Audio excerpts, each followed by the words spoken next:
Inutusan ng COMELEC ang mga kandidato at party list groups na tanggalin ang kanilang mga campaign posters na nakadisplay sa labas sa mga itinalagang common poster areas sa lungsod.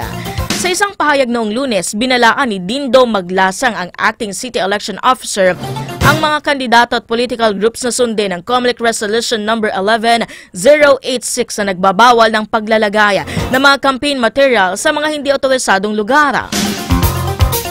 Sa pag-umpisa ng kampanya, bawal ang pag-post ng campaign material sa mga pampublikong lugar. Puno, street lamps, electric posts at mga pribadong ari-arian ng walang pahintulot ng may-ari. Ipinahayag ni Maglasang na magsisimula ang City COMELEC ng Upland Baklas ngayong araw, February 11, upang alisin ang mga iligal na nakadisplay ng campaign posters at mga propaganda materials. Layunin ng operasyon na ipatupad ang mga batas sa eleksyon at tiyakin ang maayos at patas na kampanya.